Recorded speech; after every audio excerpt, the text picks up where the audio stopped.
Hey, did you know that I can judge a business idea in 15 seconds? I don't believe that. No way that you can do it that quickly. Really, I can. My friends John Bergstone and Bill Murphy taught me how. They are venture capitalists and they have even written an article on how to do it. Okay, I believe you.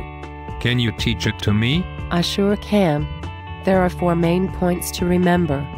Darn, that was 5. First, have they identified a problem and the solution? That seems simple enough. Well, not that simple really.